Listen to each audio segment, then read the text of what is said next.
Field fans, and we continue that theme with the Xfinity Men's 200.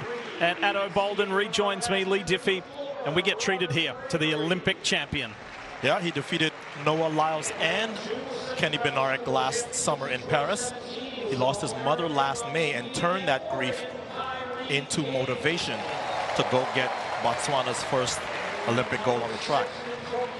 Mentioned earlier that we didn't have Quincy Hall in the men's 400. Unfortunately, we don't get to see Kung Fu Kenny run this afternoon. He was a late withdrawal as well. But we do get to see Trinidad and Tobago's Jareem Richards.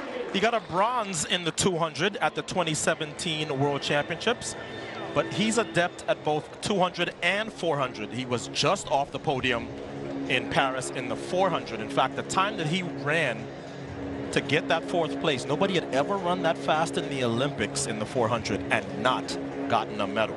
Jareem's on the outside of Tebogo in lane 8, so we'll give Tebogo an early look at him. Aaron Brown of Canada's way on the inside. Kyrie King in there. Robert Gregory. Joseph Boulay is in lane 4. Then Courtney Lindsay. Ogando is in 6. And then Lavelle of Jamaica way out wide. Yeah, you have 3 finalists from Paris, places 1, 5, and 7. But this guy on your screen would have had lane choice, and he put himself in 7 because he wants to get off that turn.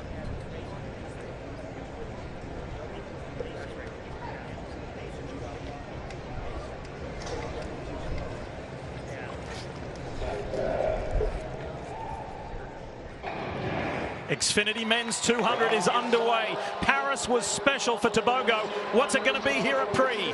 Wow, well, he's gone right past Jareem Richards. He has some company on the inside, though. But so far, the Olympic champion holding strong. Courtney Lindsay is pressuring him, but here comes Letsile Tebogo, winning at the Nike Prefontaine Classic.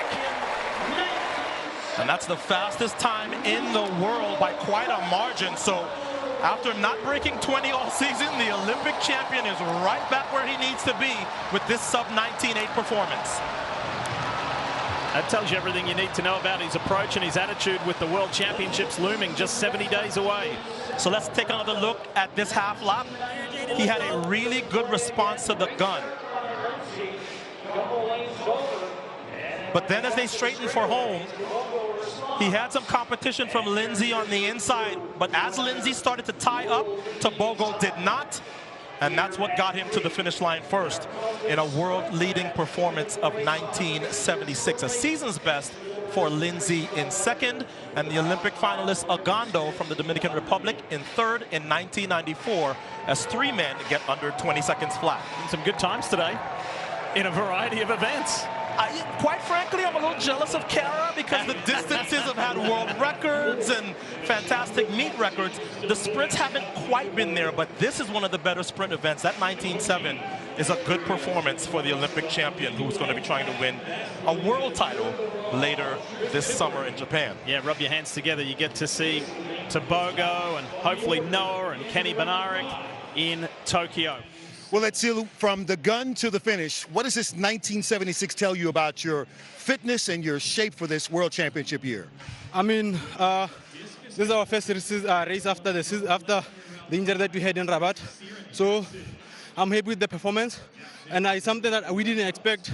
We are looking at some 19.9s, some 20 low. So with this 19.7, I believe we're on the right track, just to continue where we have been. How much has your life changed since you won the Olympic gold in Paris? I mean, it opened many doors for the team, not just me, because I have a team around me. So everybody.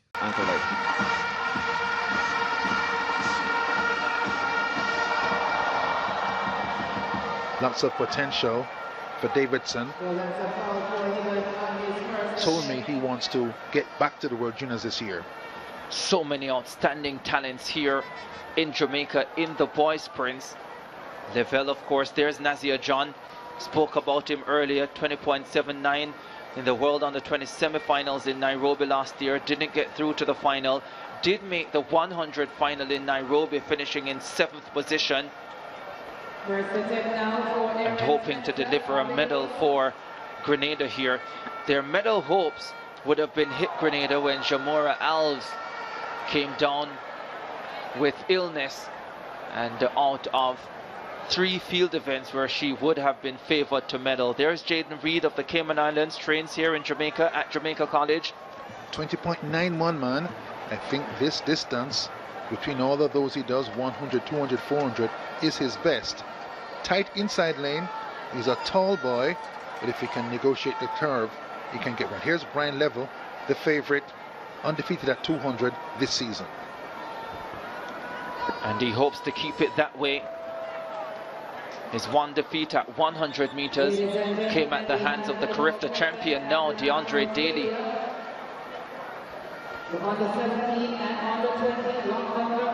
This race scheduled for 6:15. Just a minute away from that.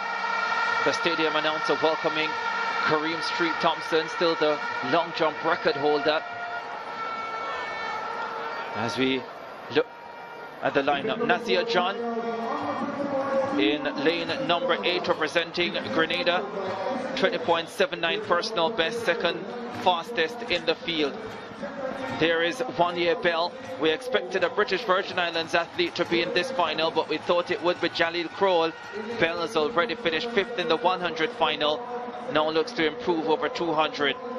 Sandra Davison, anchorman on Jamaica's winning team last night, 20.90 personal best, 21.26 in qualifying. Sandra Davison, he's looking for an individual medal here to go with relay gold.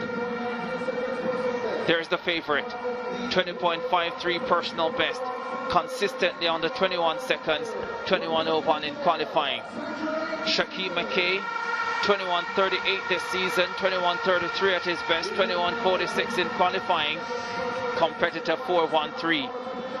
In lane number 3, the Bahamian, Zion Campbell, looking calm, unperturbed ahead of this final. The Bahamian in lane 3, competitor 48.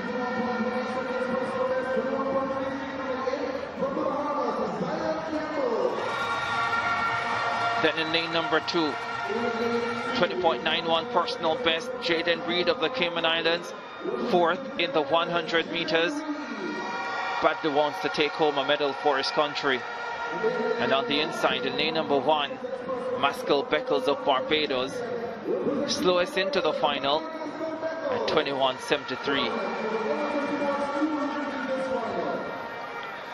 Level has looked the best in qualifying, balanced and easy, has the fastest time in the semis, 21.01.